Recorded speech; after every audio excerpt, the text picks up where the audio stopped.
অন্য নারীতে যখন পুরুষ আসক্ত হয় তখন আসলে সে কিসের প্রেমে পড়ে? দেখো, মোদ্দা কথা হচ্ছে, পুরুষ অন্য নারীতে আসক্ত হয় তখন মূলত সে দায়িত্বহীনতার প্রেমে পড়ে। শব্দটা তোমার কাছে নতুন লাগতে পারে, একদম। তাই না?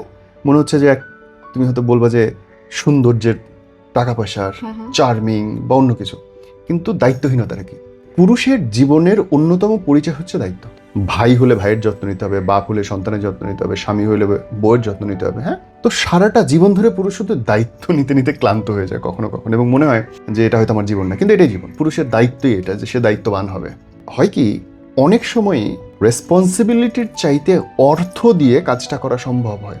আর একটা নারীর সাথে বা পর স্ত্রীর সাথে সে যখন মিশতে যায়, তখন দেখা যায় যে ওই পর স্ত্রীটা শুধু টাকাটা পাইলেই খুশি থাকছে, কিংবা একটু শারীরিক সম্ভোগ পাইলে খুশি থাকছে, অল্প একটু সময়ের জন্য তাকে পাইলে খুশি থাকছে। ওই মেয়েটা ওই পুরুষটার কাছে আর কিছুই চায় না, এবং পুরুষটা মনে হয়, আরে বাহ, আমার বউকে লালন পালন করতে আমার এত কিছু করতে হচ্ছে, বাচ্চার জন্য জান দিয়ে দিতে হচ্ছে, মার জন্য প্রাণ দিয়ে দিতে হচ্ছে, অথচ ওই মেয়েটা খালি টাকা নিতেছে বা আমাকে একটু কাছে পাইলে খুশি হইতেছে। ব্যাপারটা তো হেভি জোস। তখন সে ইনভলভ হয়ে যায় যে না, এইটা আমার মানসিক শান্তি, সে আমাকে কোনো প্যারা দেয় না, আমাকে অনেক রেসপেক্ট করে, আমার কথা লিসেন করে। কিন্তু ভাই, আদতে সে তোমার ক্ষতি করতেছে। কোথায় ক্ষতি করতেছে? মানে জীবন হচ্ছে অনেকটা টিস্যু পেপার দিয়ে তৈরি ঘরের মতো।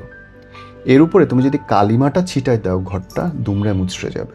একটা বড় বাঁধ, একটা ছোট্ট ইঁদুরের গর্ত কিন্তু ধ্বংস করে দিতে পারে। ইঁদুর যদি গর্তটা করে, ওই দিয়ে পানিটা আস্তে আস্তে পুরোটা ধ্বংস হয়ে যায়। পুরুষ যদি একবার নিজের চরিত্র থেকে বের হয়ে আসে যে আমি রেসপন্সিবিলিটি নিব না, ও কয়দিন পরে চাকরি ছাড়বে, কয়দিন পরে ব্যবসা অমনোযোগী হবে, ক্যারিয়ার ধ্বংস হবে, হইতে বাধ্য, কারণ তার মাথায় চাপ থাকতেছে না। সে তার চরিত্র থেকে বেরিয়ে এসে, ওই যে ইঁদুরের গর্ত যেভাবে ফারাক্কাবাদ ভেঙে দিতে পারে, ঠিক তেমনি একজন পরস্ত্রী পুরো একটা সফল পুরুষের জীবন নষ্ট করে দিতে পারে। এরকম অসংখ্য উদাহরণ আছে, অসংখ্য উদাহরণ আছে দুনিয়াতে।